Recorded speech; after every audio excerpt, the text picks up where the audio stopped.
Então, bem-vindos à sexta aula de Bases Computacionais da Ciência. A aula de hoje é sobre, já na linguagem de programação, são 3 aulas seguidas, então 3 semanas seguidas, trabalhando com a linguagem de programação. E a aula de hoje é sobre estruturas sequenciais. Então, está aqui. A ideia é uma introdução à lógica de programação, coisa bem elementar, mas deverá ser o suficiente para vocês poderem desenvolver alguns programas interessantes, tá? Então, primeira parte, a gente vai discutir o que é um algoritmo e o que é um programa. Mas antes disso, de entrarmos na aula, eu vou colocar o vídeo, tá? Só para dar uma esquentada, né? Nessa aula. Só tá na parte final. Opa, saiu.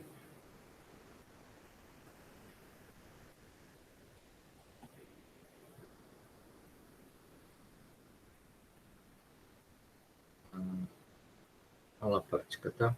Tá aqui. Estão vendo essa tela? Aqui tem um link, né, do vídeo que a gente vai ver agora, tá? É sobre estatística, como mostrar essa estatística. O autor é o Hans Rosling, tá? E uma palestra, não sei se você conhece a série do TED. TED é uma série de palestras muito interessantes, tá? Fala sobre qualquer coisa, mas é um conjunto de vídeos, né? Na verdade, são apresentações que foi feita feitas, né? São apresentações feitas por especialistas, né? Com audiência e tudo, tá? Então, os melhores palestrantes, né? São convidados a apresentar no TED. Tá? Então, esse é o link do YouTube. Então, eu vou colocar esse link para vocês assistirem. Eu vou parar de vez em quando para comentar, porque o link está em inglês, quer dizer, o vídeo está em inglês, mas não é muito difícil de entender. Aliás, é importante que vocês entendam, tá? Inglês. Não é um pré-requisito, mas ajuda bastante, né? Vocês estão no começo da vida estudantil ainda, tem tempo para aprender a estudar inglês, né? Então, eu vou colocar isso aqui. Vamos ver se dessa vez o áudio aparece.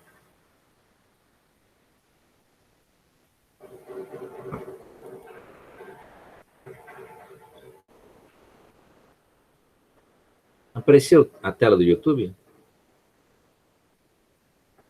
Sim. Sim, eu vou dar o play aqui, vamos ver se o áudio aparece também. Apareceu o áudio? Não. Não. Sem áudio?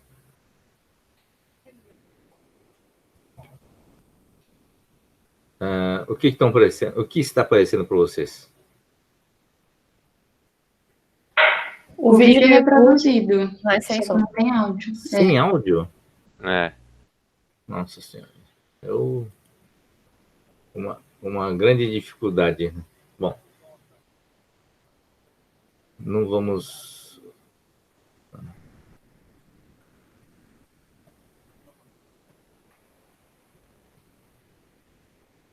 Tá.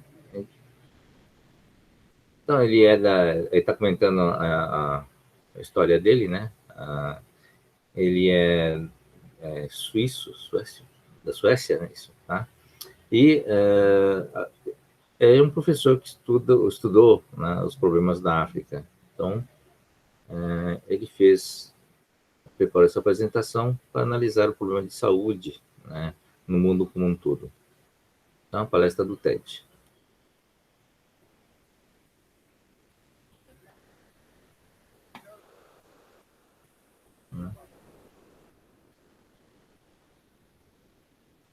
Ele está comentando de uma nova disciplina que ele começou a dar na universidade, né, sobre saúde no mundo, né? Tá?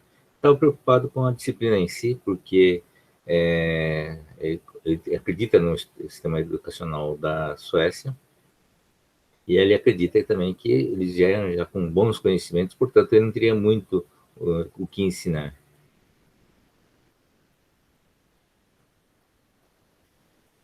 ele preparou um teste, né?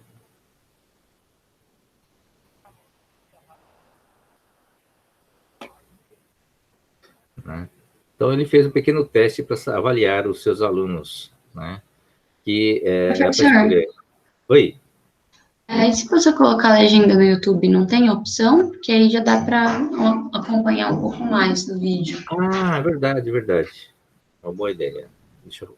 Se o senhor apertar C, já vai. Clicar no vídeo e apertar C. Isso, é esse CC ali. O link está aqui. Deixa eu pegar o link. Eu já coloquei lá Ah, no. no comentário? Oh, legal, valeu. Ah, tá. É isso que acontece. O Google Meet, por segurança e privacidade, não deixa o áudio ser capturado além do microfone. Valeu, obrigado pelo comentário, Danilo. O problema é que atrapalha as nossas aulas, né? Tá certo. Tá bom. Vamos ver se eu... Bom, vai ficar desse jeito aqui. Espero que vocês não se importem com a tradução simultânea, né? É meio capenga, mas... Bom, ele fez esse teste, né? Pequeno teste, uma das questões sobre taxa de mortalidade infantil, né?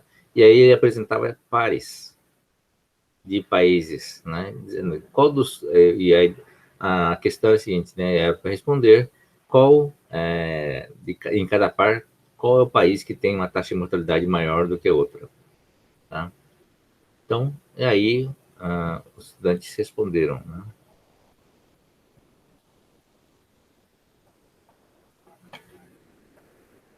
Ele escolheu os países de forma que um país tenha quase o dobro de taxa de mortalidade do que o outro, para fazer uma diferença bem grande, né, nas questões.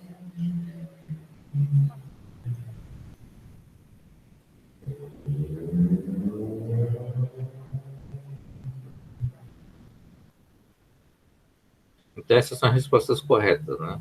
Tá? A Turquia tem quase o dobro de taxa de mortalidade de Sri Lanka, a Polônia, né, e a Coreia do Sul, a Polônia tem um dobro, a Rússia também, a Paquistão e a África do Sul. Tá? E vocês, o que vocês acham? Você acha que acertariam essas questões? Então, Tem que pesquisar, né? não, sem pesquisar, né?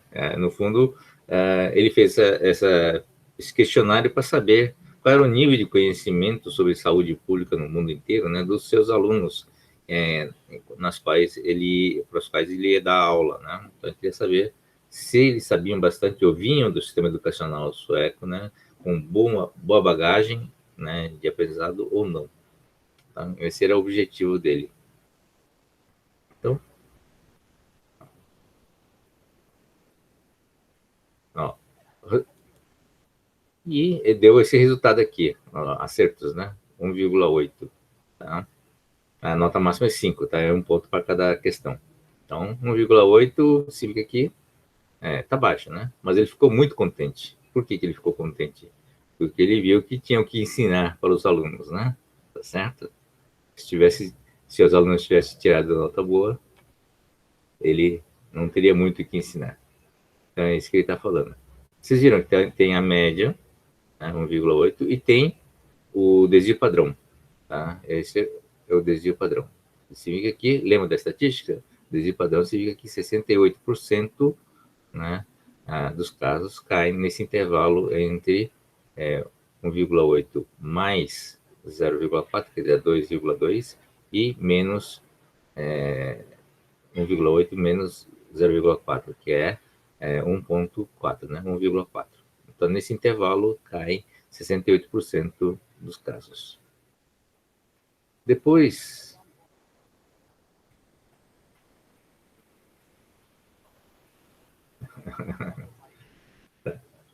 o pessoal rindo da piada, então. Ele estava contente, então, que tinha espaço para a disciplina dele no curso, né, que ele pretendia dar.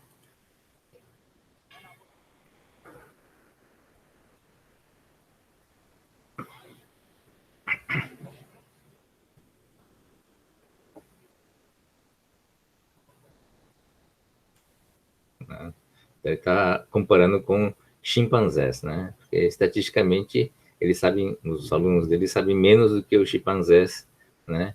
Que teriam, né, uma taxa de acerto de 50%, né? Se você chuta uma das colunas ou chuta aleatoriamente, a probabilidade, né, deles acertarem as questões seria meia meia, né?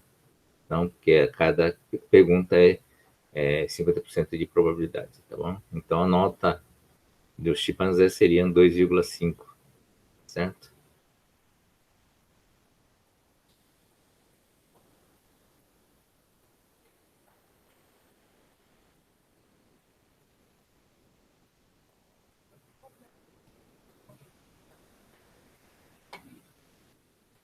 Então, o problema dele não era a ignorância, né?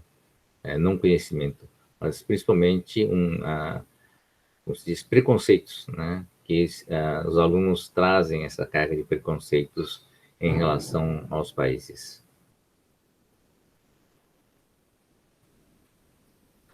Tá? Aí ele pediu para os colegas, professores da universidade dele, para fazer esse mesmo teste, né? E deu um resultado de 2,4, com mais ou menos 0,4 de desvio padrão. E aí fala, a piada dele é que os professores dele são comparáveis aos chimpanzés, tá?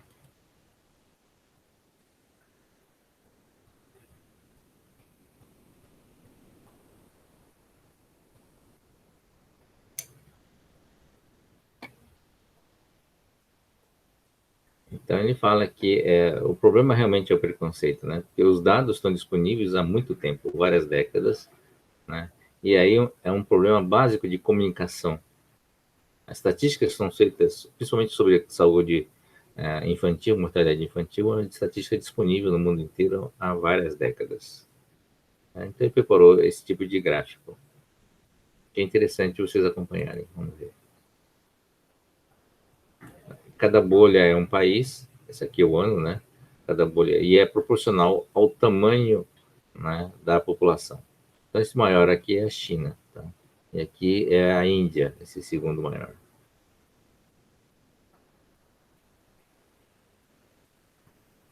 China, Índia.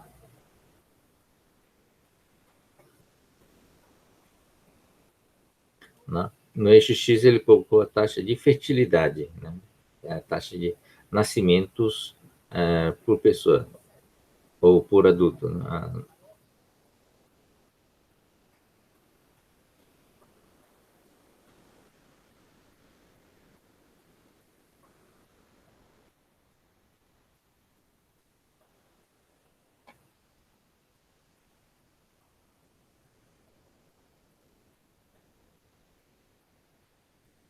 Tá? Essas são as principais características, né, dos dois mundos que existem, que esse gráfico mostra, né? O mundo ocidental tem vida longa e famílias pequenas, e no terceiro mundo tem vidas curtas, né? A expectativa média de vida é curta, e famílias, né, com um grande número de pessoas. Tá? Então, ele mostra aqui fertilidade, número de crianças por mulher,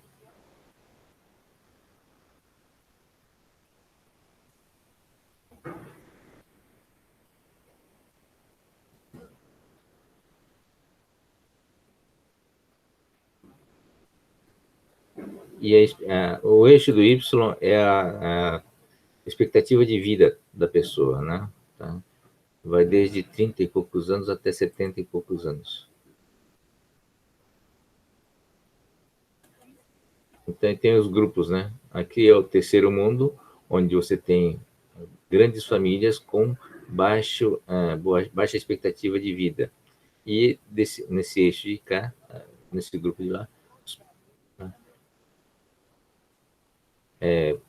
países ocidentais, né? Com pequenas.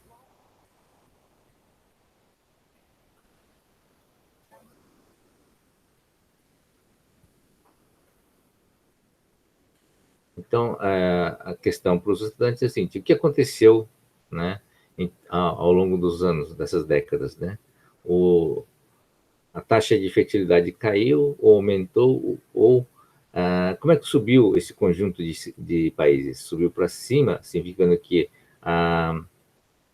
manteve-se a família grande e a expectativa de vida subiu, né? Ou esse grupo, por exemplo, aumentou a expectativa de vida com a queda da fertilidade. Então, vamos ver.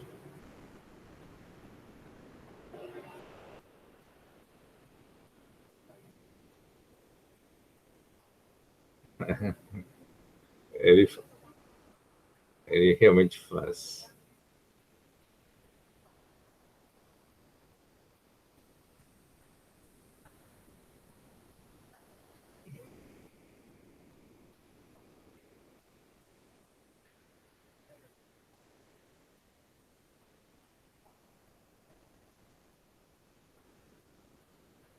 Ele fala uma apresentação muito rápida, né? Fala muito rápido, mas é interessante que ele fala, né?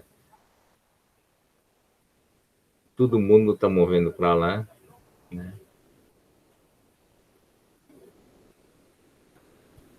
Aí o replay. E aplausos no fundo, né? Então, a dinâmica mostra o que aconteceu nos anos 80.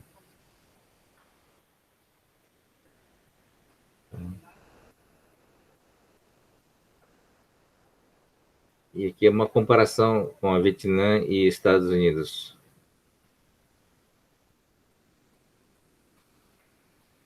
Foi a época da guerra, né?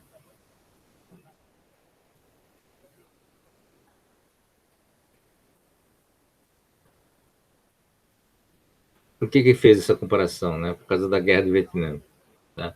Então ele mostra, ele tem um rastro, né? Deixou o rastro da movimentação do Vietnã.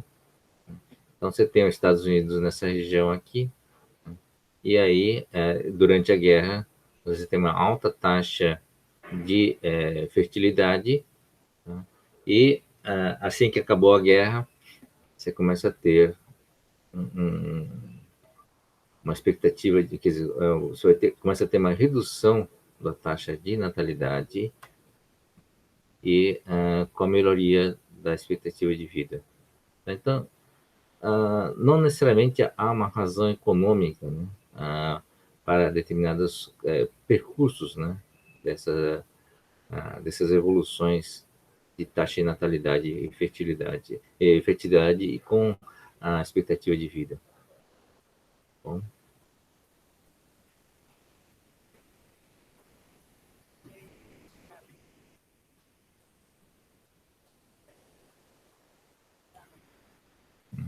E hoje nós temos, né, a mesma expectativa de vida e mesma quantidade de família, né? O mesmo tamanho de família aqui nos Estados Unidos, no caso, né? Okay? Então, eu vou parar por aqui. Essa é uma apresentação muito interessante, porque ele dá, aliás, uma apresentação onde nós estamos só no primeiro quarto, tá? Ele vai falar muitas outras coisas. São os primeiros 5 minutos de apresentação. Então, é importante vocês assistirem com calma, né? Ele fala rápido, mas é um inglês bem compreensível. Tá? O que vocês viram, na verdade, né? Viram o poder que um gráfico tem, né? Tá? Então, são dados disponíveis, mas a forma dele apresentar, né, em poucos minutos, a dinâmica, né, dos gráficos, mostram, na verdade, qual o potencial de se apresentar os dados de forma correta, né? E, claro, precisa tomar cuidado. Ele faz algumas inferências, né? Alguns exemplos que ele dá, mas não necessariamente há uma relação causa-efeito, né? Lembra da correlação? Tá? Então precisa tomar muito cuidado com essas correlações. Tá? Então, mas a própria análise de banco de dados dá uma pista, né, sobre as hipóteses que poderiam ser analisadas, estudadas através do método científico. Então, não sei se vocês gostaram, não sei se vocês entenderam também, mas a ideia realmente aqui é de dar poder ao gráfico. Tá? Inclusive, ele depois abriu uma empresa, tá, que trabalha só com software de apresentação, de formatar e apresentar os dados. Continuando na apresentação, ele comenta, na verdade, né, o que acontece nesse mundo das estatísticas. Você tem um monte de banco de dados públicos, alguns até são cobrados, ele acha um absurdo essa ideia de cobrar pelo banco de dados públicos, mas ele ressalta que tem muitos problemas nessa área. Você tem os dados disponíveis, mas poucas ferramentas para você trabalhar e apresentar, poucas ferramentas padronizadas para isso. Tá? Então, ele fala que os dados vocês vão ver no vídeo, né? Eles estão enterrados na terra, eles precisam ter um sol, né, ou um solo adequado para nascer e ver a luz do sol. Ver a luz do sol significa que tornar pública, né, as informações, as pessoas poderem enxergar os dados. Tá? Então, essa é uma preocupação importante na nossa área, tá? Na área de ciência da computação. Ter dado não é o suficiente, você precisa fazer com que tenha uma saída adequada para o público adequado. Então, você formata os dados de acordo com a necessidade e de acordo com a capacidade, né, de cada público. Nossa atenção hoje, né, cada vez menor de concentração, né, por causa da tendência atual, né, de se sair dos livros, né, do material escrito por materiais e vídeos, né, tá? Então, isso significa que nossa capacidade de concentração vai sendo cada vez menor. Então, são concentrações de 5 minutos que a gente tem que passar o recado, né, em tempo muito curto. E aí, vídeos e animações, né, começam a fazer parte do nosso acervo, né, de recursos para tentar captar essas atenções, tá bom? Então, é um vídeo muito interessante e acho que é uma pista também para vocês que estão desenvolvendo o projeto, tá? A ideia do projeto é justamente muito parecida com essa que o Hans está fazendo, tá? Você tem uma série de bancos de dados públicos e a ideia é vocês usarem o conhecimento que vocês adquiriram, né, nessa disciplina para torná-lo, né, mais apresentável ou tentar achar algumas ideias interessantes, como é o caso aqui do Vietnã, né? Tá? O efeito da guerra, né? Tentar achar as relações interessantes que podem ser extraídos, né, desse banco de dados e torná-la visível, né, através dos conceitos, né, sobre estatística, sobre gráficos e os recursos computacionais para fazer esse tipo de arte, né? Tá bom? Esse tipo de apresentação, esse tipo de saída. Tudo bem? Dúvidas? Alguma dúvida em relação ao vídeo?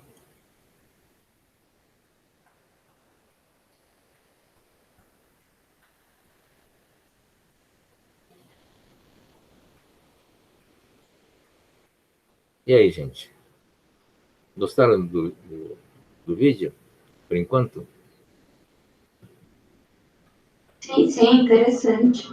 Legal, né? O vídeo, quer dizer, o YouTube tem muita coisa interessante, né? Tem muito lixo também, né? Mas o duro realmente é filtrar, né, as informações, os vídeos e ter tempo, né, para separar as coisas interessantes, tá bom? Então, sempre que possível, nossos professores estão sempre trabalhando com isso, tá? É uma ferramenta que a gente tem que aprender a trabalhar com eles, tá bom? Bom, eu gostaria que vocês assistissem mais tarde, então, esse vídeo com mais calma, né? Está em inglês, né? Não sei se tem legenda em português, mas se vocês puderem assistir, seria, na verdade, entender, né? Seria muito bom, tá bom? Então, é isso. Então, vou voltar para a aula. Isso aqui, se eu preciso... Deixa eu ver.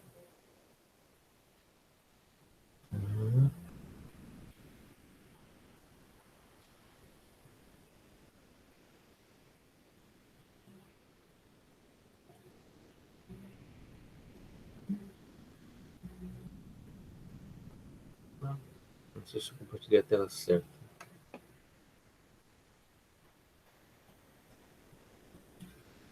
Apareceu a tela certa ou não? Sim, sim. A gente tá na apresentação, tá vendo a Não está apresentação. truncado não, né? Não. Então, tá bom. Então vamos lá. Então, vamos começar com a parte de lógica de programação, nessa aula de hoje, discutindo o que é algoritmo e o que é programa. Tá? Parece a mesma coisa, mas os conceitos são bem precisos. O algoritmo, né, é uma lista finita de instruções, tá? É um pacote, na verdade, com começo, meio e fim, cujo objetivo é apresentar os passos necessários para resolver um determinado problema. Tá? Então, é um conceito antigo, né, como foi dito aqui, existe desde a antiguidade na forma de algoritmos aritméticos. Desculpe, é uma das formas, né, de ter o conceito de algoritmo é usar o algoritmo aritmético, mas tem outros algoritmos, né? Algoritmo para, por exemplo, selecionar sementes, né? Ou algoritmo para fazer determinadas plantações. No fundo, são procedimentos, são métodos, né, que foram desenvolvidos e registrados para fazer uma determinada tarefa, né, de uma forma correta, tá? Com seu passo a passo muito bem descrito. Então, a ideia do algoritmo é uma ideia antiga, só que foi focado em cima da matemática, no caso, no começo, tá? As definições, os conceitos principais. Até que a palavra algoritmo é de origem árabe, né? Em homenagem a um matemático, eu não saberia o nome dele, mas é um matemático árabe que desenvolveu as primeiras ideias e conceitos sobre algoritmo. Tá? Então, um exemplo clássico é o algoritmo de divisão, né? Você tem como entrada o numerador e denominador, o divisor e o dividendo, né? E aí, como saída, executando o procedimento correto, você tem como saída o quociente e o resto. Tá? Então, hoje é realmente um conceito um pouquinho mais abstrato, tá? Porque você tem mais usos para o algoritmo, mas de uma forma geral, o algoritmo pode ser entendido como método ou processo, tá? Dadas as entradas, a execução do algoritmo irá produzir determinadas saídas. Tá? Esse é bem parecido com o processo envolvendo a computação. E um programa, né? Então, a diferença entre programa e algoritmo. Um programa é uma sequência de instruções de computador, por definição. Ele é codificado especificamente para um determinado computador. Tá? Então, esse é um programa. Existe uma coisa chamada processo de programação de computadores, que o objetivo é criar esse programa, mas o objetivo de uma programação de computadores é transformar um algoritmo e convertê-lo em um programa adequado para aquele computador. Tá? Então, existe um método, é um processo onde você faz a programação, tá, dos computadores. Então, o método de programação é o método de conversão de algoritmo em programa. Então, são dois objetos. Tá?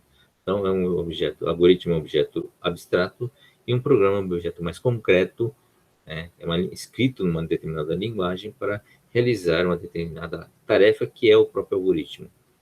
Tá? Então, é importante ter essas duas ideias separadas, não é para confundir os dois. Então, programa é para um computador e algoritmo é uma ideia geral, né, em termos de método e processos, para realizar uma determinada tarefa, uma determinada função. Tá? Então, aqui é uma linguagem na programação Python que está fazendo alguma coisa, está executando um determinado algoritmo. Tá? Então, a ideia básica, né, essa aqui é a máquina de Turing, nós já vimos, né? Tá? Então, a máquina do Turing é justamente uma máquina que executa um determinado programa, né, que tem como função, né, transformar a entrada numa determinada saída. Tá? Então, em essência, no seu ponto de vista macro, ele é um executor de um algoritmo, tá? Através do programa. Tá? Então, o Turing foi o primeiro que, na verdade, conceituou formalmente tanto o algoritmo como o programa, tá? Do seu ponto de vista matemático. Tá? E tinha outros objetivos como matemático. Tá?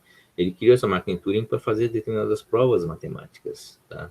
Então, não é do nosso interesse discutirmos isso, mas é um cara que realmente conceituou a computação, né? Para assim dizer.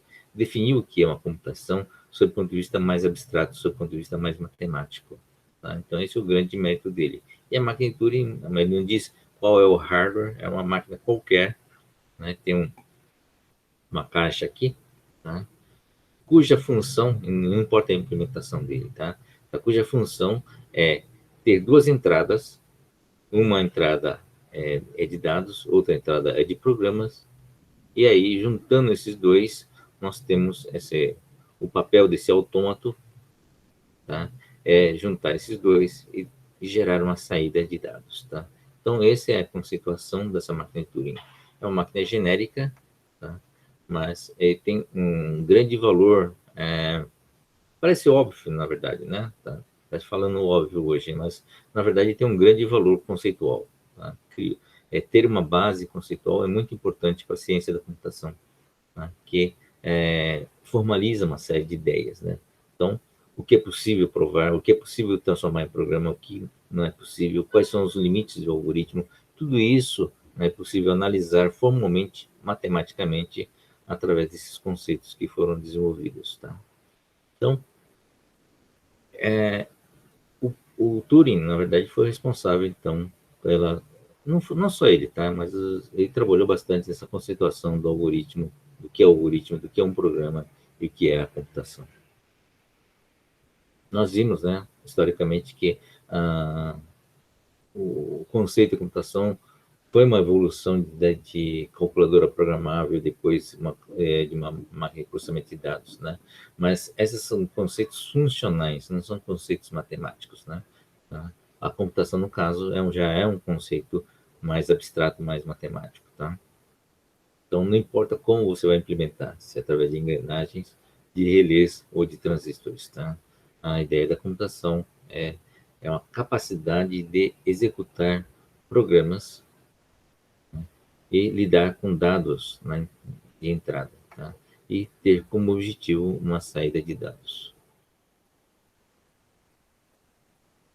Então, essa é a ideia geral, né, do computador, segundo o modelo de Turing. Nesse caso, já é uma implementação, um computador aqui nessa caixinha aqui, processamento de comandos de um programa, né? Tá? Então, tem como entrada de dados não só o 2 e o 5, mas também uma operação de multiplicação, por exemplo, né? Você realiza uma determinada execução de um programa, cuja saída executa essa operação. Então, a operação também, a multiplicação, está aqui nesse símbolo aqui, e também é uma entrada de dados, tá? Programação, que a gente vai apresentar aqui, né? A ideia é fazer um desenvolvimento de programas, envolve uma forma específica de pensar e planejar para que a gente consiga desenvolver os programas, tá? Essa forma de pensar chama-se lógica de programação. Então, primeira introdução importante no desenvolvimento de programas, no desenvolvimento de tradução de algoritmo para programas, é entender as principais estruturas de controle existentes na linguagem de programação. Então, tem várias estruturas de controle, mas essas três são as básicas, tá?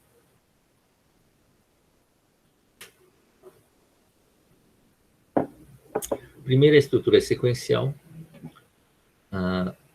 que é uma sequência de comandos, tá? A gente vai ver a importância da sequência, né? Depois, a ideia de desvio condicional, tá? Então, como um fluxo, uma sequência, ela é modificada e alterada, tá? Através dessa condição ou de desvio. Você está seguindo uma sequência de comandos e aí você desvia, né? Você muda de lugar, tá? E estruturas de repetição são estruturas onde você faz uma determinada sequência um certo número de vezes. Você pode ter condições também para você encerrar essa repetição. Então, são essas três estruturas básicas de controle em qualquer linguagem de programação. Então, são a parte básica aqui, tá? Então, define-se uma instrução como a informação que indica a um computador uma ação alimentar a ser executada. No fundo, é um comando, a gente chama de instrução. Para a construção de um programa é necessário um conjunto de instruções colocadas em uma ordem sequencial lógica. Então, A sequência, ele implementa uma lógica. É importante que essa sequência seja obedecida, que a própria lógica do algoritmo pressupõe essa sequência lógica, tá? Então, passos executados até atingir o objetivo ou solução de problema, tá? Existem situações onde a sequência lógica de passos é necessária, né? Fazer um bolo, construir um robô, né? Trocar uma lâmpada. Todas as ações, métodos, procedimentos envolvem uma sequência, né, lógica de passos.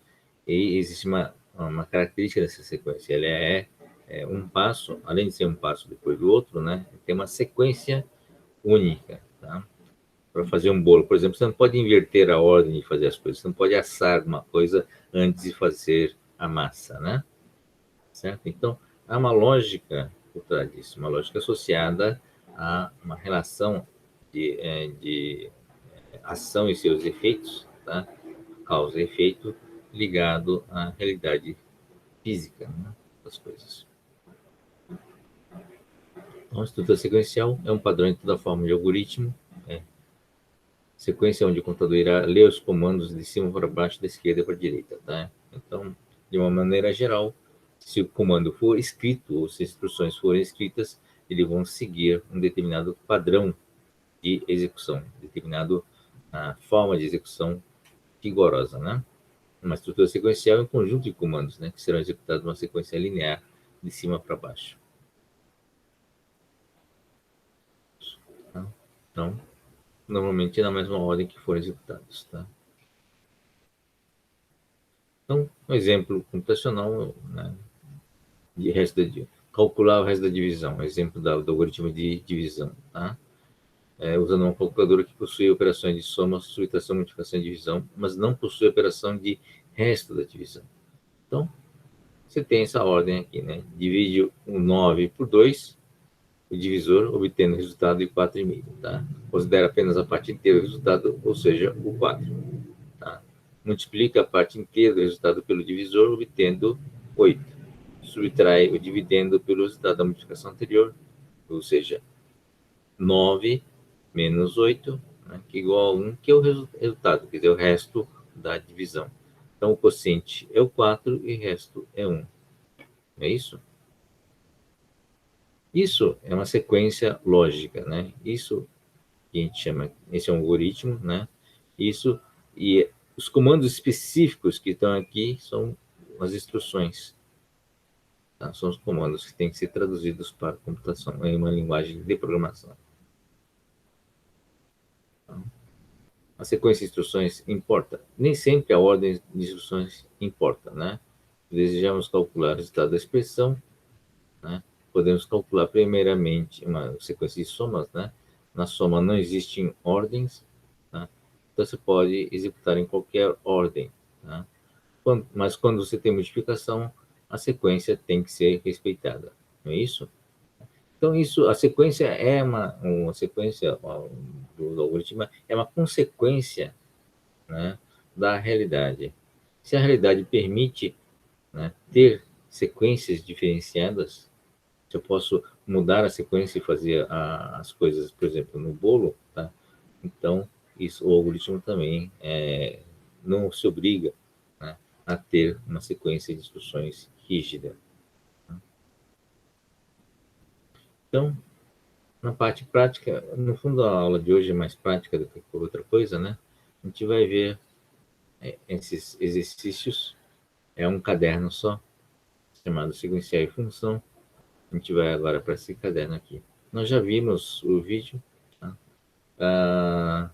Esse vídeo é importante também vocês verem, porque os exercícios aqui dentro desse caderno, né, sequencial e função, está usando o banco de dados, né, que a gente viu um pouco, o banco de dados mundiais, né, que foi preparado por essa empresa chamada Gapminder, que é a própria empresa do Hans, tá? Ele criou essa empresa para trabalhar os algoritmos de apresentação em cima de bancos de dados. Tá? Então, o que foi feito foi baixar esse banco de dados do Gapminder. Tá? A palavra Gapminder é explicada na própria apresentação que ele fez no YouTube. Tá? E disponibilizado, né, para a gente poder trabalhar um pouco aqui.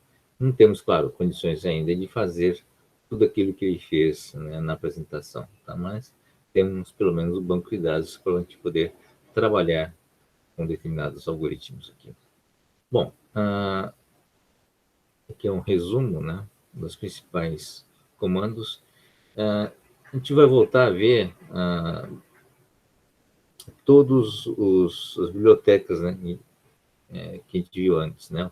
O Pandas, né? E o NumPy, né? Tá? Que são os algoritmos de processamento de matemática, tá? Mas o que a gente vai ver também nesse caderno aqui, tá? É um conjunto novo, uma biblioteca nova que é justamente para fazer o plot, né?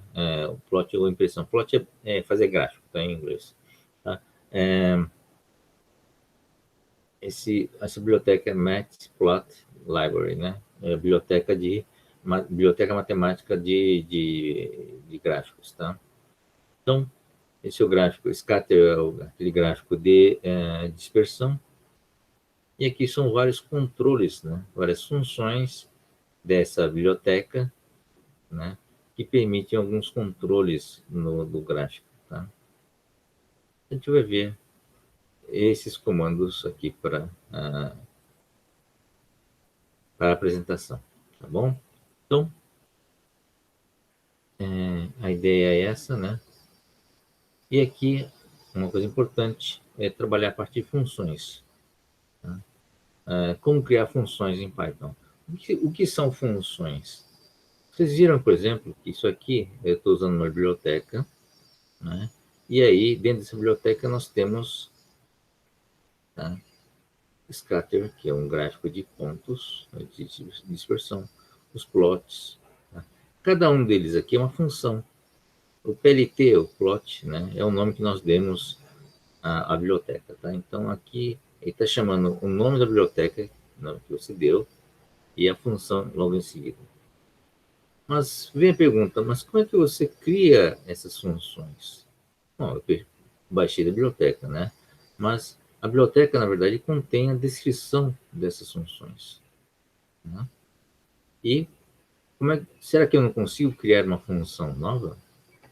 Então, o Python é justamente tem esse recurso, né? Aliás, a maioria das linguagens tem, né? Chama de funções ou chama de subrotinas, tem vários nomes, né? Mas sempre teve condições de criar, todas as linguagens têm condições de agrupar uma quantidade de instruções, tá? E empacotar isso como fosse um programa à parte. Chamar um programa dentro de outro programa também são outros recursos. E com isso nós começamos a criar bibliotecas de programas prontos. Esse é o grande poder de qualquer linguagem, né? Você expande os recursos justamente reutilizando o código que alguém já desenvolveu, testou, né? E disponibilizou para os outros utilizarem na forma de bibliotecas. Tá? Então, a linguagem vai crescendo com o número de usuários e de funções à medida que eles vão sendo criados bibliotecas de comandos prontos, né, já testados para outras pessoas, tá? Então, é por isso que a gente vai agregando bibliotecas, tá? Então, mas a própria linguagem permite que você, um programador, crie novas funções, ou crie funções do zero, aproveitando funções já existentes, tá? Então, o que caracteriza uma função? É o nome da biblioteca, depois o nome da função, a gente chama de método, né? Tá? Que está aqui, mais os parênteses onde você pode colocar quais são os principais parâmetros de entrada e saída, né? No caso é parâmetro de entrada e tem entre parênteses, tá? De saída de cada função. Então, como é que eu faço isso? Tá aqui, né? Funções em Python. Você usa um comando chamado def, né?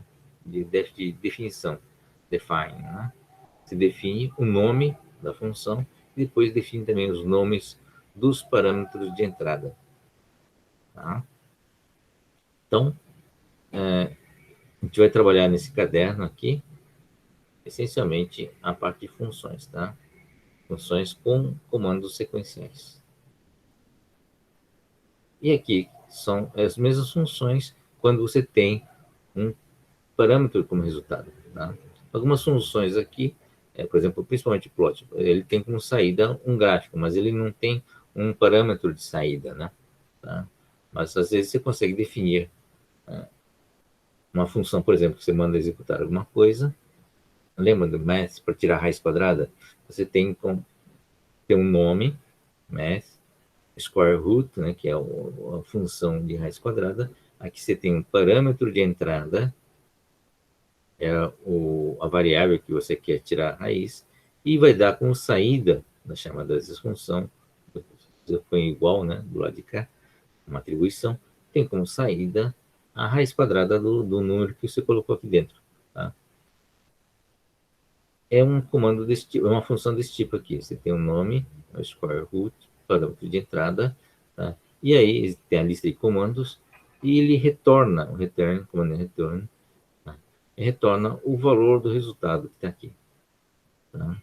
Então, o resultado da raiz é colocado aqui, né, numa variável, e ele vai retornar essa variável para quem chamou a função. Bom, então, essa é a principais características, não é muito difícil, é o comando chamado define, ou def, tá? Que cria funções novas, tá? E você pode fazer a composição de funções, chamar uma função dentro de uma outra função. Tá? E você tem uma hierarquia de funções. Algumas funções básicas, né, são chamadas funções primárias, tá? E depois você tem outras funções à medida que vai evoluindo a linguagem, né? O print, por exemplo, é uma função básica, uma função primária, mas foi criada como sendo uma função. Bom? E aqui o exercício do Moodle, né? O exercício é bem simples, só tem uma lista de 6 que vocês deverão receber hoje. Né? São 5 questões e elas deverão ser resolvidas com o uso de funções. Tá bom? Então, a função é uma estrutura poderosa dentro do Python, ou de qualquer outra linguagem de programação, tá? Justamente para criação de bibliotecas e criação de programas, né? Ou de comandos, conjunto de comandos reutilizáveis. Você consegue utilizar em outras condições, tá bom? Dúvidas por enquanto?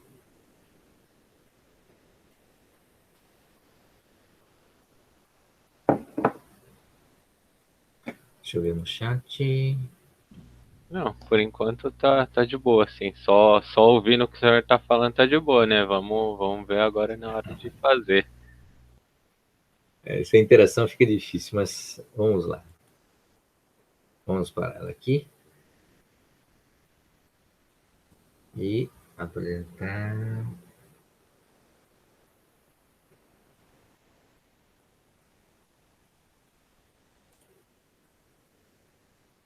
Então tá bom.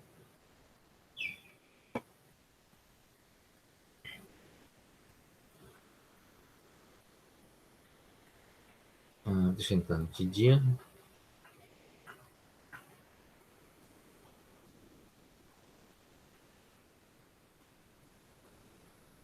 Tá aqui. A aula de hoje está aqui, né? A estrutura sequencial está aqui. Os grupos. E o texto de básico, né, de projetos, tá?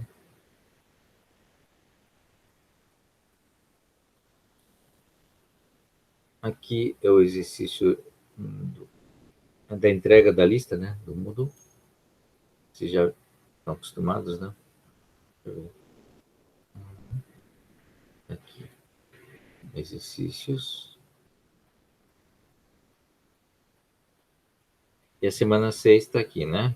Tá? A lógica de programação. Envio de lista 6.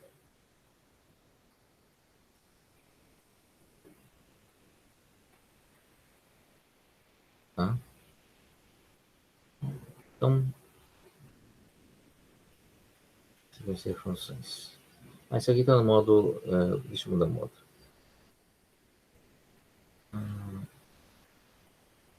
Estudante.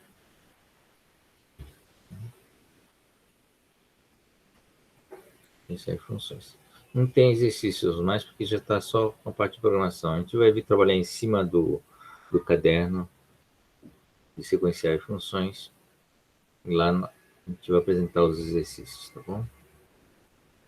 Então, são 5 questões, e a ideia é usar as funções aqui, tá? Bom, então vamos para a tela do Colab. Eu tenho que copiar o link, só um instantinho.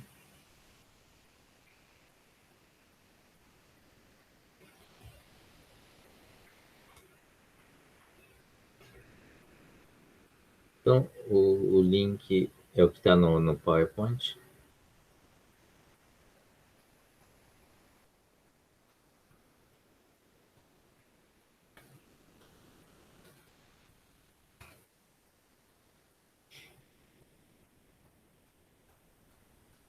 Eu vou colocar o link também.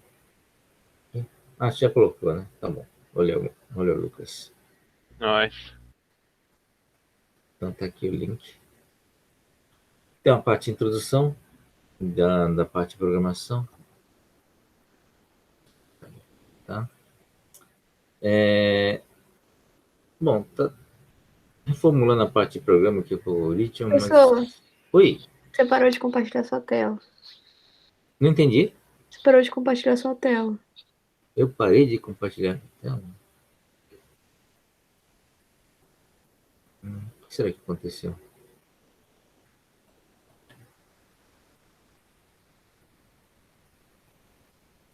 Não vou entrar no mérito. Não sei se eu cliquei no lugar errado.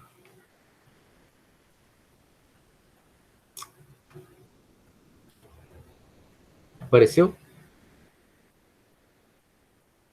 Apareceu. Sim. Você tem que avisar, tá? Porque eu não sei exatamente o que acontece sob o ponto de vista de vocês, tá bom? Obrigado pelo aviso. Bom, tá aqui o caderno, tem uma explicação sobre algoritmo e programa. Tá? Talvez seja um pouco diferente do que eu expliquei, mas enfim, não tem muita diferença em relação a isso. Tá? Construindo programas. E a gente vai usar, então, essa estrutura de banco de dados que nós vimos aqui na apresentação do Hans.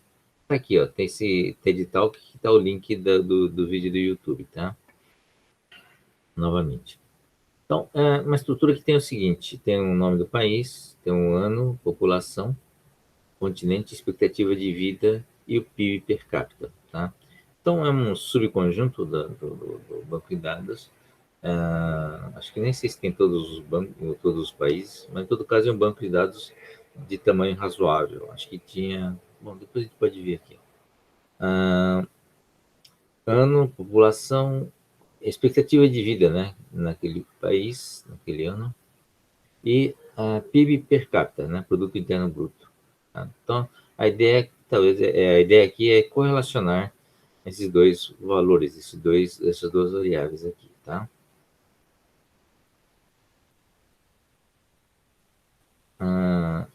Tá usando o NumPy e o Pandas, que já vimos, e o Matplotlib, né? Library, né?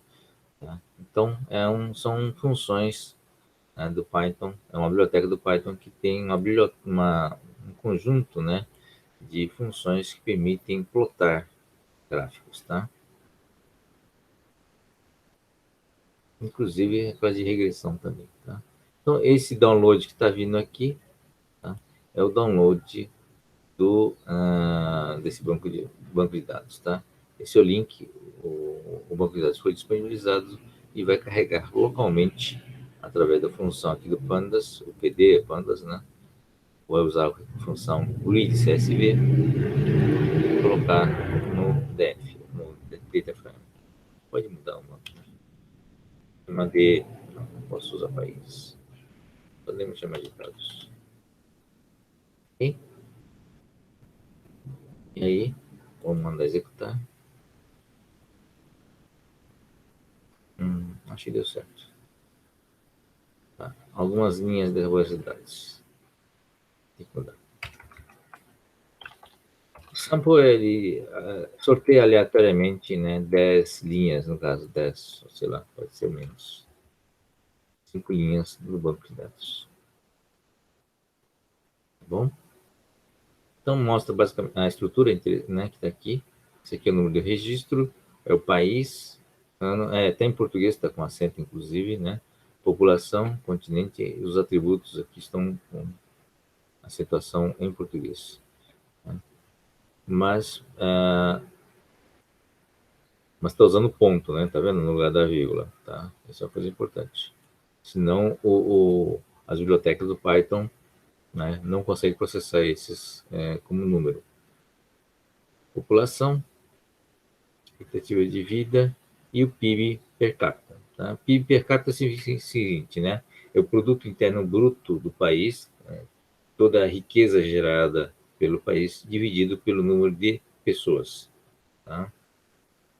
Se eu quiser saber qual é o PIB, basta pegar esse número aqui e multiplicar pela população. Bom? Aqui dá para fazer várias coisas, né? Não sei se vocês lembram, né? Dá para pegar, por exemplo, o head, né? Que mostra a função já do Pandas, né? Mostrar os 10 primeiros.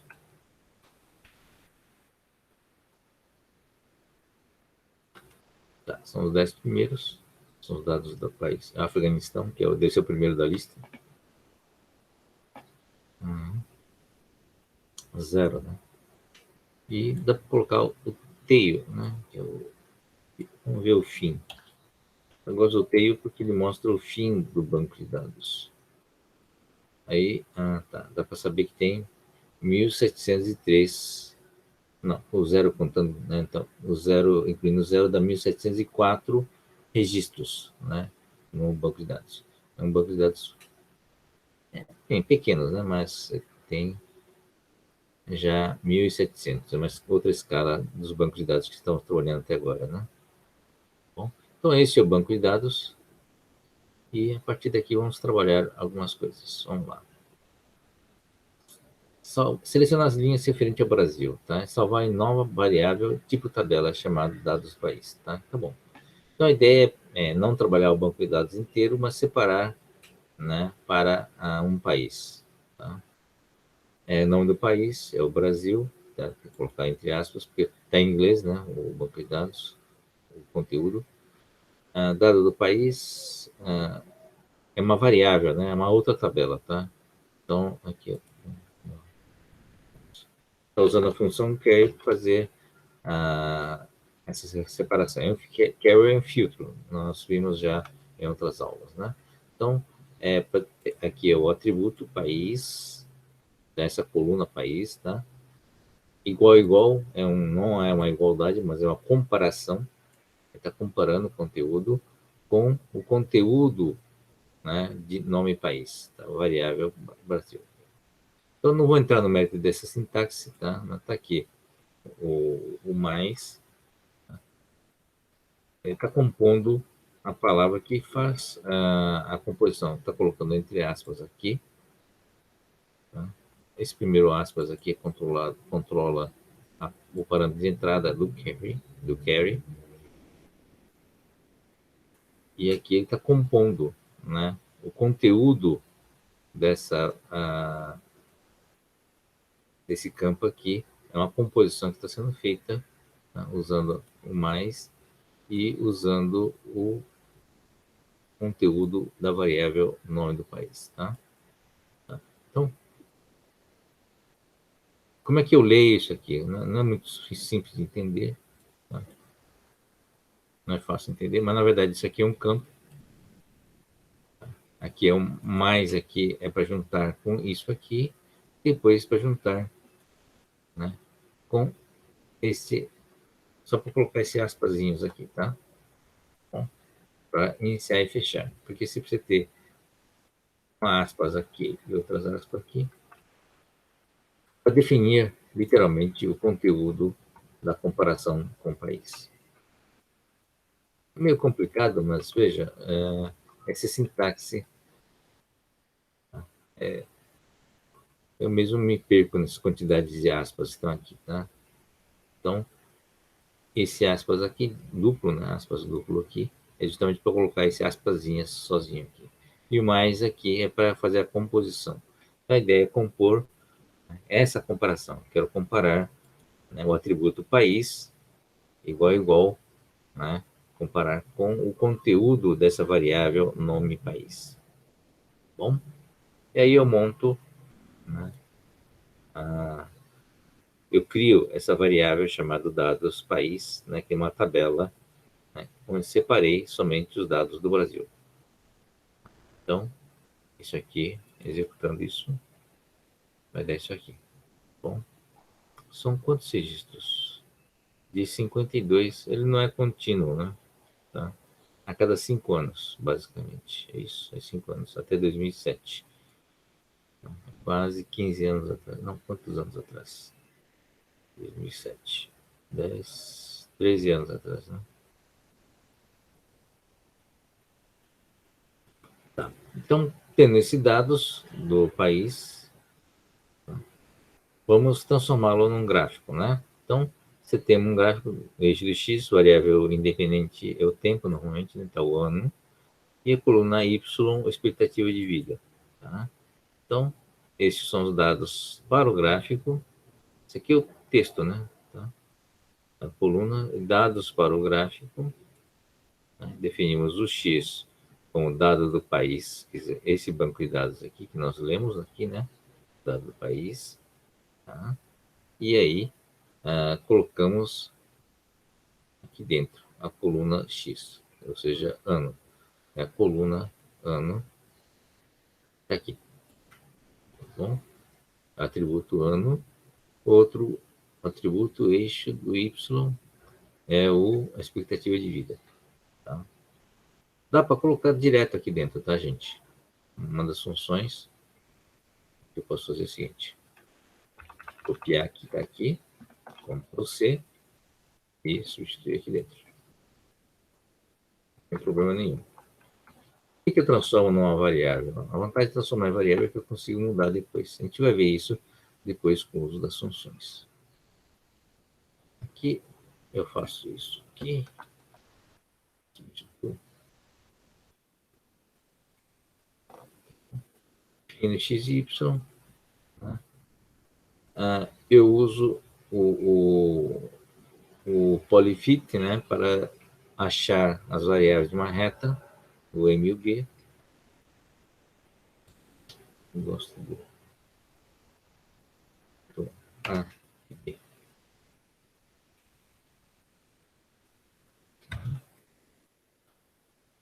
Coeficiente de correlação, normal. E plotar o gráfico, né, de dispersão. Tá? O PLT já foi definido aqui, né? Cadê o PLT? Tá aqui, o PLT, né? É o nome da biblioteca matemática de plotters, né? Do Matplotlib, tá? Então, esse aqui é o tipo do gráfico e aqui as linhas, né? São os nomes das linhas. Aqui o X-label, Y-label, nome do país e legenda. Deixa eu ver aqui se eu preciso substituir aqui. Aqui não, já está definido aqui em cima, né? Aqui só defini o XY para poder fazer é isso aqui. Determinar o XY. Tá ok, a correlação, o plotter, não deve ter problema nenhum, apesar de ter usado o literal em vez da variável. Vamos ver o que acontece. Vamos ver se aparece erro. Não, acho que foi direto aqui embaixo, né? O problema é que vamos mudar um pouco.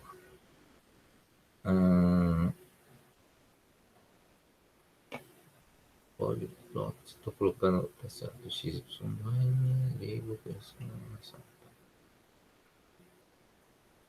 Aqui não dá para saber se foi mudado ou não. Vamos mudar o texto aqui. Saber se esse comando foi executado corretamente. Tá. Não, realmente apareceu aqui, mudou. Tá bom. Veja, um gráfico bonito, né? Esse polyplot aqui desculpe, o plot aqui do Matplotlib é muito bonito. Então, você tem controle, né, do texto que vai ser apresentado aqui, no eixo X, no eixo Y. A legenda não tem, mas nome do país com o título, direitinho. Isso aqui, né, ele fez a colocação, né, do label, né, quer dizer, label é o nome, e a variável correlação. Muito interessante isso aqui, a correlação é quase 3,9, né, quase 1. Existe realmente uma correlação direta, né, do tempo e a expectativa de vida.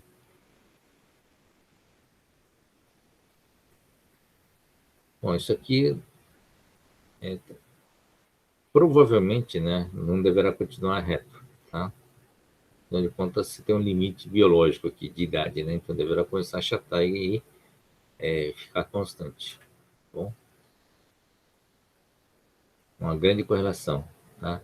Então esse é o problema, você usar correlação e ter uma expectativa e fazer inferências, né?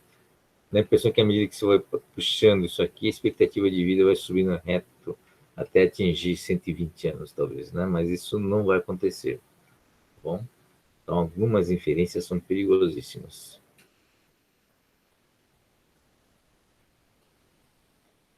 Então, basicamente, eu uso dessas funções de plot.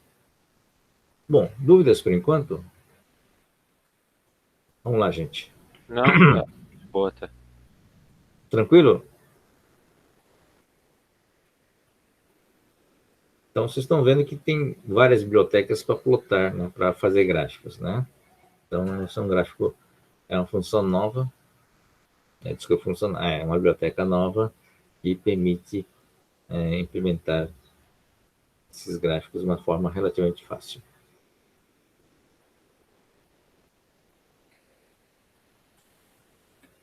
Bom, essa é uma parte. E agora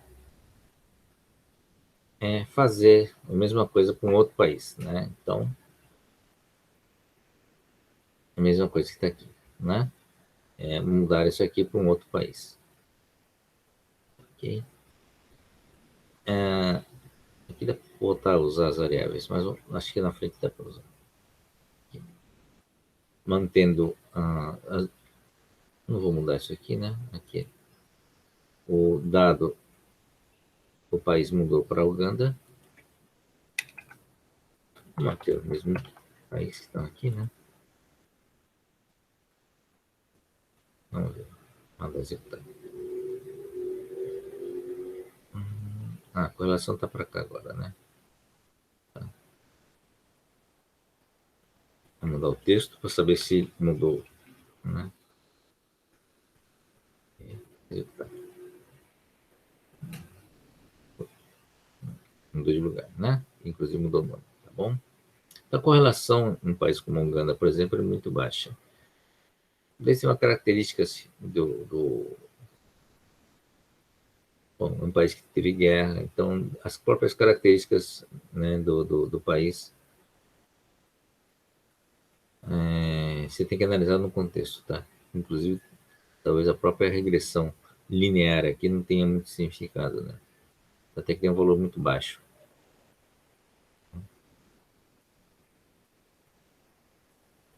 É isso, gente. Então, em vez de você repetir, veja que várias funções aqui foram, vários comandos, esses são os comandos, né, do Python.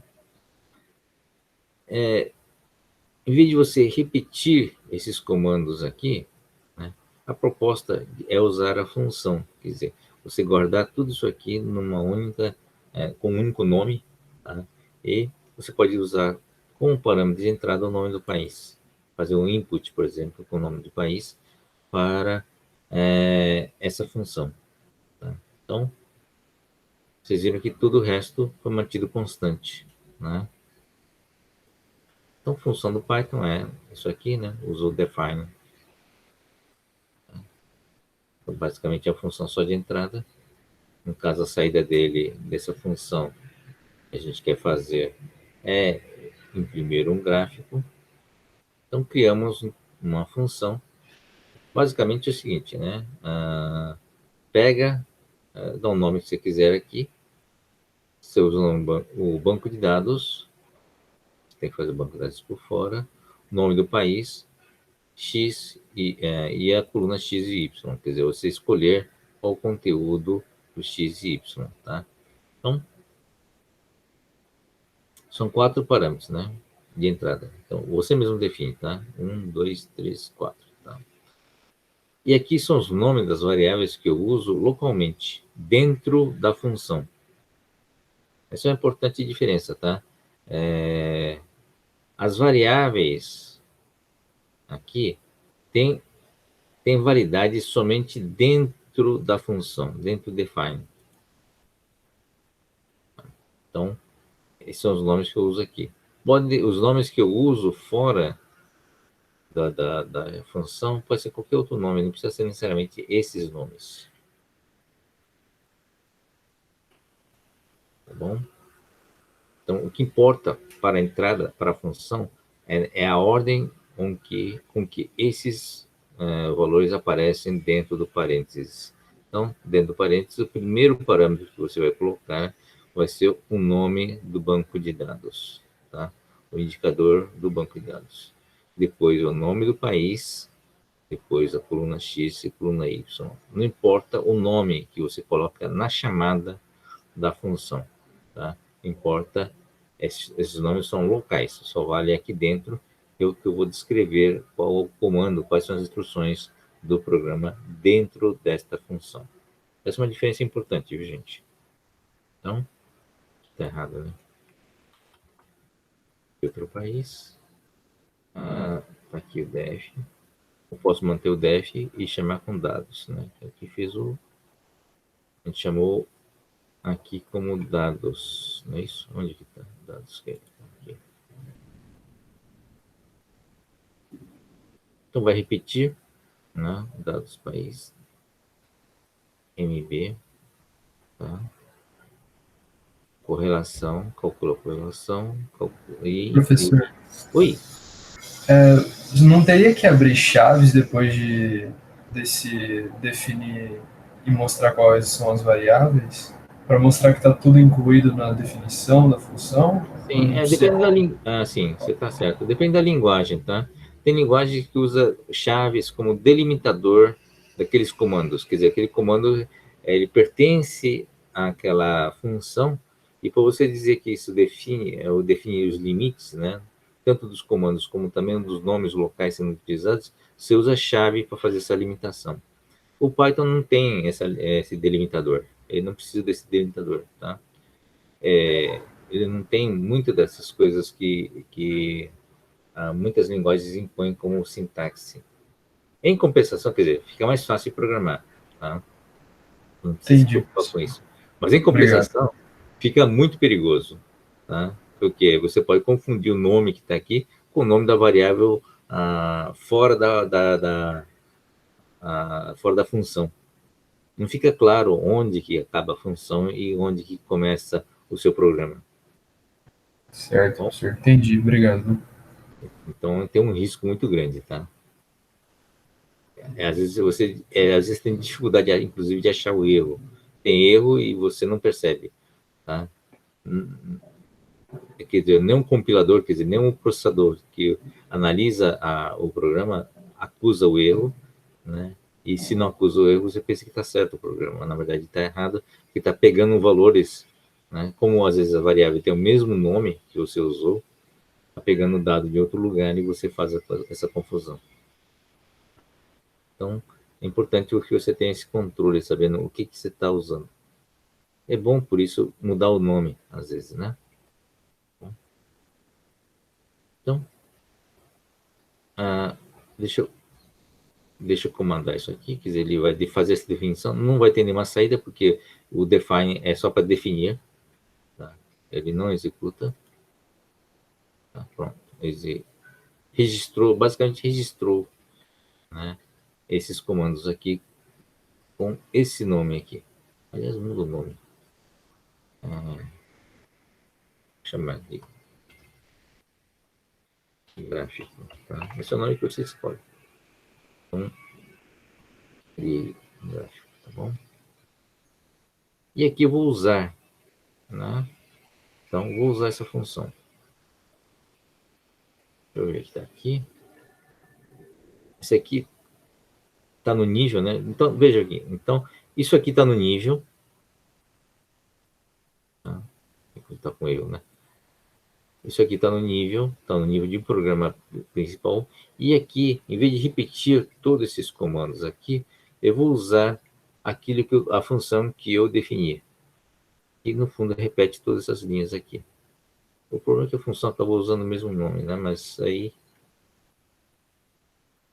vamos mudar aqui. Então, aqui eu mudei o nome, né? Não é mais plot aqui, que era o mesmo que eu coloquei. É o gráfico, tá? Gráfico. Então, isso aqui já é o programa onde eu vou usar aquela função que eu defini antes, lá em cima, tá? Aqui não é def, aqui nós chamamos de dados.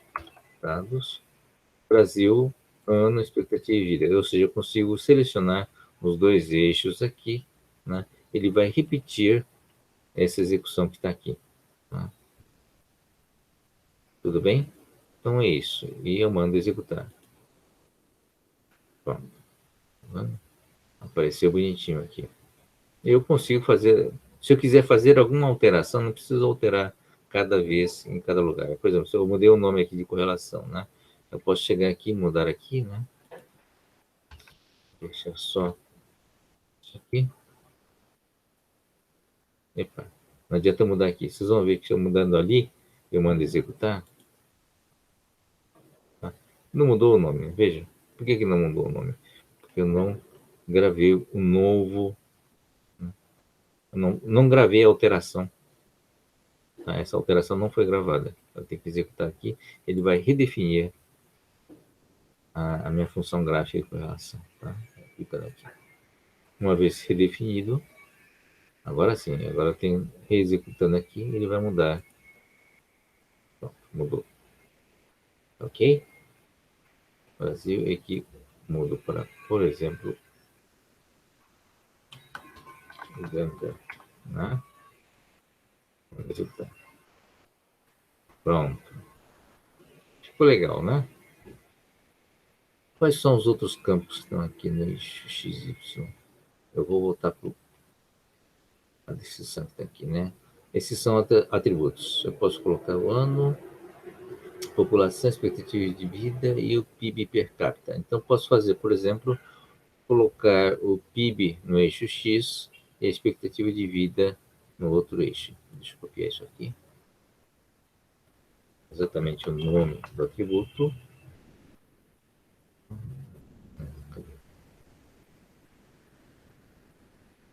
Está aqui. Deixa eu ver, o X é o ano, né? Então, o X vai ser o PIB.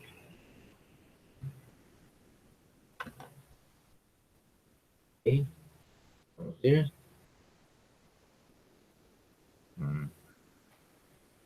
PIB. A correlação é muito mais baixa ainda, né? Realmente o PIB não tem muito a ver com a expectativa de vida. Como será que no caso do Brasil?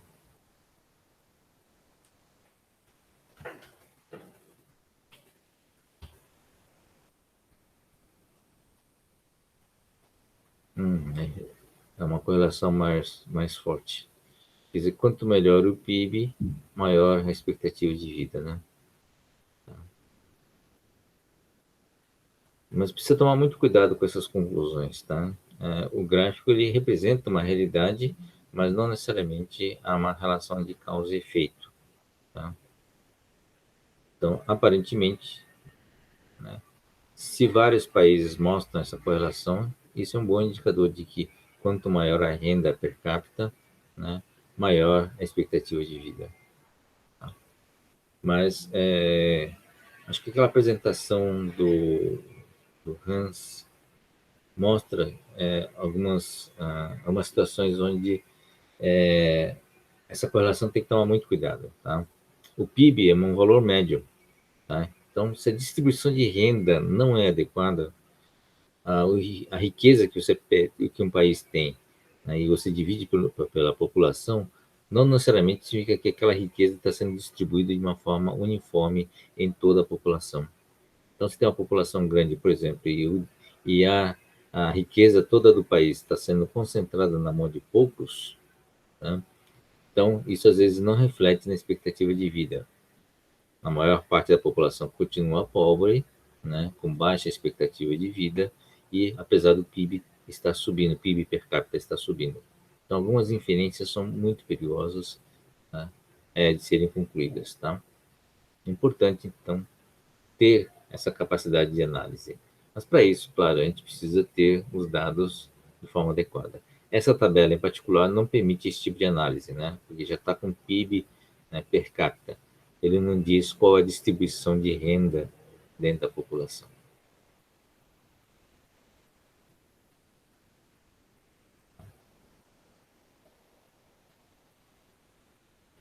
Esse é o mesmo exemplo, tá? Se mandar executar isso aqui, vai dar erro, né? Porque tanto isso aqui não foi definido, como também o próprio DF, né, não existe. Bom, deu erro. Não, na primeira linha já. Tá? E aqui outra brincadeira, né? O ano, como cresceu o PIB por ano, né? Por exemplo, na Argentina. Aqui dá para pegar no nosso gráfico que está aqui, chama de Argentina.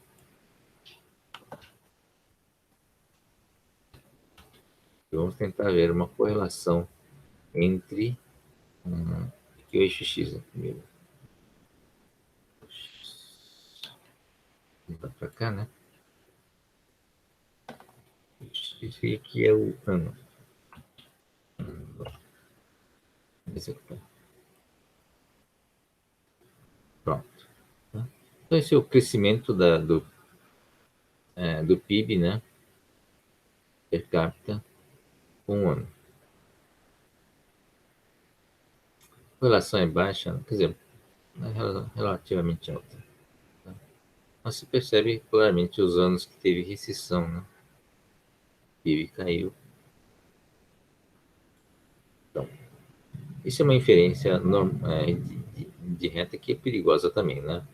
Tá?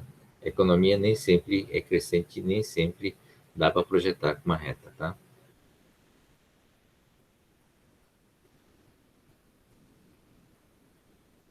É o mesmo gráfico, né, gente? A correlação deu 0,84.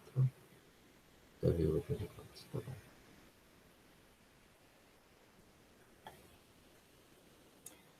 A China, é interessante esse gráfico aqui, né? Expectativa de vida e o PIB, né? Na verdade, eu prefiro fazer outra coisa, colocar com variável independente. Não foi só fazer isso, vou copiar isso aqui e mudar a ordem, né?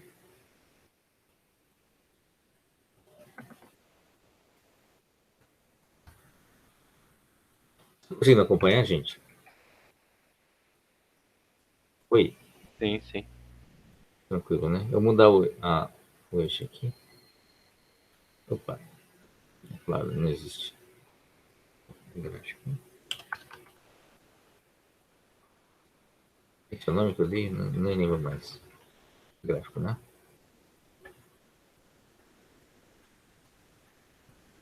Gráfico, e aqui não é o DF. Então.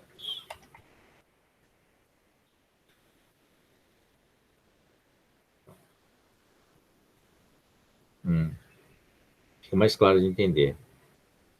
Veja aqui, ó. A expectativa de vida sobe, né, mesmo estando na pobreza. Tá? Esse é um gráfico muito interessante. Isso aqui você percebe claramente que tem uma ação pública, né, priorizando não o crescimento da economia, mas priorizando primeiro, né, a saúde pública, tá, antes de houver um crescimento. Muitos gráficos, né, vocês conseguem analisar isso. A própria apresentação lá do TED Talks, né, lá do Hans, no YouTube, vocês vão ver também que ele faz uma análise, né, faz uma comparação com a Coreia do Sul e o Brasil. né, mas fez uma comparação interessante. Né? Ele mostra, por exemplo, que você cuidar da saúde pública em primeiro lugar, né, pode criar uma aceleração maior, né, no crescimento do país. Quer dizer, é aquela história realmente de teoria, né, do que é causa, do que é efeito. Tá? Para muitos economistas, a visão de economista mesmo, diz, não, vamos melhorar o país que a expectativa de vida melhora. Tá? Claro, existe uma correlação muito forte, mas pode ser o contrário, tá? Pode ser uma visão diferente, tipo, vamos melhorar primeiro a saúde da população e em função da melhora da saúde da população, a economia vai melhorar. Tá? Então, o que causa, o que é efeito? Então, esse tipo de gráfico, esse gráfico aqui mostra que, de repente, é muito mais interessante melhorar primeiro a expectativa de vida, né, da população, do que aí a economia é uma consequência de uma saúde da população com uma saúde melhor, né, com uma expectativa de vida melhor. Bom, aqui você vê, realmente, não é uma reta, porque aos 75 anos, por exemplo, você tem uma tendência de saturação mesmo, né? Aqui é uma expectativa de vida para a população do Japão. Expectativa de vida em relação à população. Bom, são vários exercícios possíveis, tá ok? É interessante, né? Apesar de serem dados bem limitados, você consegue ter algumas conclusões interessantes. Esse é um outro exercício, o uso de funções. Agora, funções que têm um resultado, retornam um valor. Vamos lá. É a mesma coisa, né? Aqui é o cálculo da distância euclidiana. A distância euclidiana realmente é uma distância onde você, entre dois pontos, né, duas coordenadas, x1 e x2. Então, você tem um plano cartesiano com eixo x e eixo y, tá? Você tem um ponto no x1 e outro ponto, desculpe, no x1 e y1, e outro ponto no x2 e y2. Qual seria a distância entre esses dois pontos? Basicamente é uma teoria de Pitágoras, né? Tá? Então você calcula os catetos, depois calcula a distância, a hipotenusa seria a distância entre esses dois pontos. Tá? Então, é essa conta que é feita, tá? Você vê a diferença no eixo do x e a diferença no eixo do y, são os catetos, eleva ao quadrado, somo e depois tiro a raiz para ter a hipotenusa. Tá? Então, a função, né, que eu quero criar, uma função nova, ele entra com os parâmetros, o ponto 1, x1, y1, e o ponto 2, x2, y2. Esses são os parâmetros de entrada. Tá? Eu vou usar a biblioteca matemática aqui no caso, né? Mas aí ele calcula diferenças entre x1 e x2, eleva ao quadrado, e depois usa a biblioteca math, né? Uso a função square root, que é a raiz quadrada dessa variável que está aqui, e retorna, né, a distância calculada. Tá bom? Eu posso mudar todos os nomes que estão aqui. x1 e x2 não tem muito sentido mudar aqui. Né? Aqui vou chamar de dif, né? Diferença. Opa. Dif.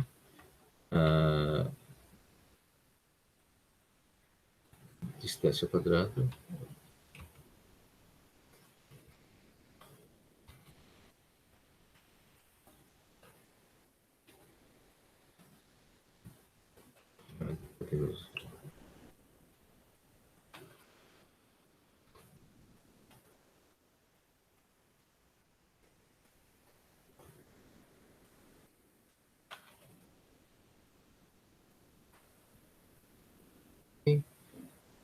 Brincadeira com aqui.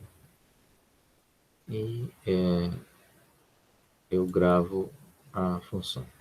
Tá bom? Então foi criada essa função. Vou chamar de distância só.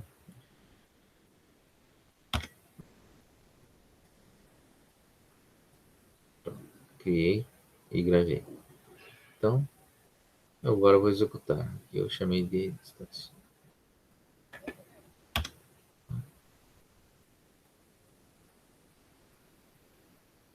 Pro 5.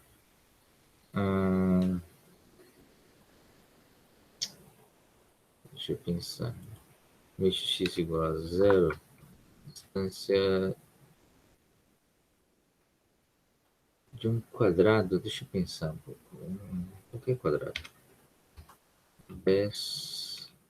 Aí o y seria 10.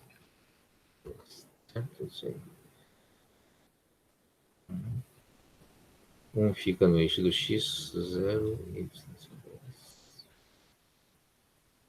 Outro ponto. Não, aqui está errado, né? Não.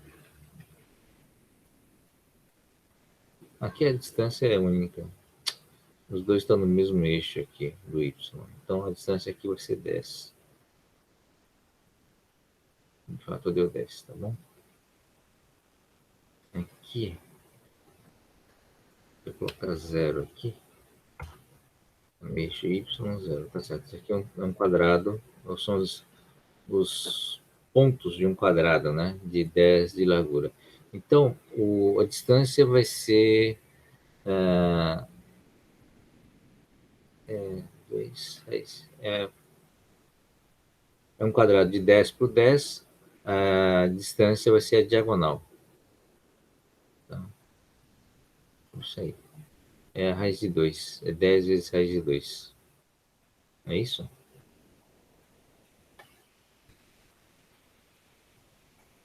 Ok. Podemos armazenar o resultado? Tá. Eu sempre circunferência e ponto de circunferência. Podemos usar essa função para calcular o raio da circunferência. Então, ok.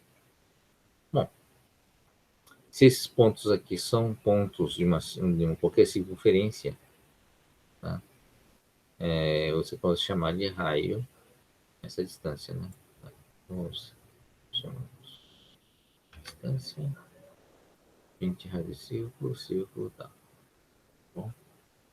Nesse caso, esse print aqui foi feito diretamente com a variável função print, que chama uma outra função dentro dos parâmetros, a função de distância. Tá? Aqui eu usei a função de distância para calcular, né, uma variável para ser atribuída nessa variável raio. Imprimir esse raio aqui. Tá? Posso fazer a mesma coisa aqui. Tá? Em vez de fazer o print, posso fazer o seguinte.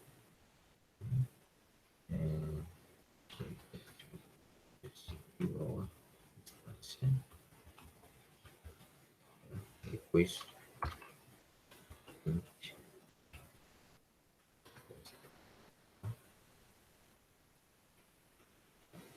Tá bom?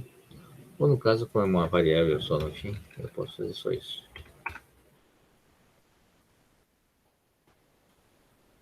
Bom. Estão conseguindo acompanhar? Tranquilo, né? Sim, tranquilo. Ah, não tem ninguém dormindo ainda, não, né? Então, tá aqui, né, o raio faz a mesma coisa, tá? Ele calcula o raio e a área, né, de uma circunferência é o raio ao quadrado vezes π. O π é isso aqui, tá? É a função da biblioteca Math, tá? Então, a área é calculada dessa forma e pronto. Acho que não tem muita dúvida, né? Tudo bem, gente? Dúvidas aqui? Até agora nenhuma. Nenhuma, né?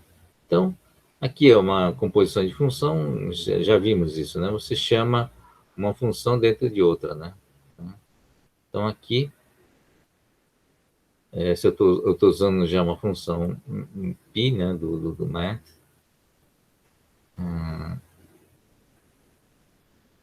raio, tá certo. Área do círculo, calculo o raio por aqui. Então, não tem grande novidade, na verdade. retornar. Tá?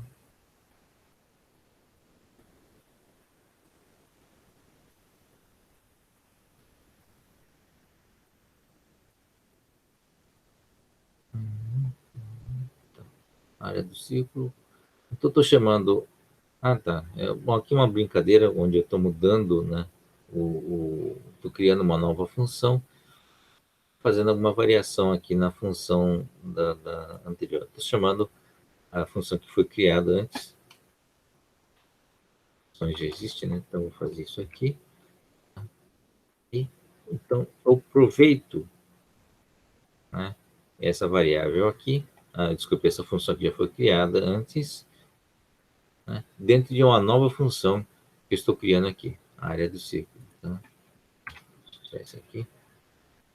Não se esqueça, então o comando é o define, eu uso 2 pontos para iniciar o comando, tá?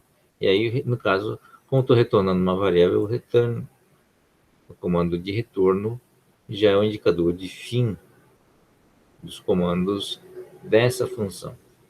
Eu defini aqui, tá bom? E agora vamos usar, definir, vamos usar, né? Área de círculo, vamos ver o que acontece. Opa, deu erro porque uma coisa que eu mudei. Tá. Essa função não existe. A área do círculo deve estar usando uma outra função. Cadê a área do círculo? A área do círculo. Aqui é a área do círculo.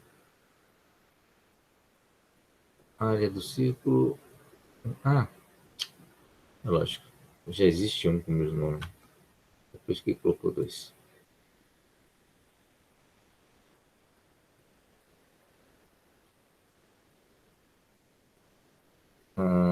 Peraí. Deu vários erros aqui agora. A gente fica mudando e começa a dar erro, né? Tá. Aqui é a distância. Área do círculo 2. Um está chamando o outro.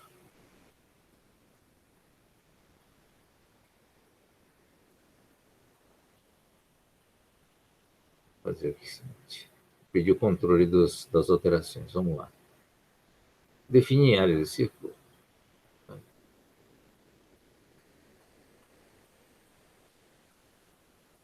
Onde que é usada essa área de círculo? É usada aqui. Então, tá. Será que não foi criado? Tá. Esqueci de criar essa... Você tem que gravar ela aqui, né? Esqueci de fazer a gravação. Aqui.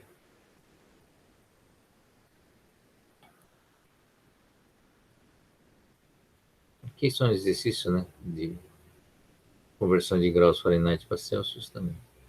Acabou. É isso, gente.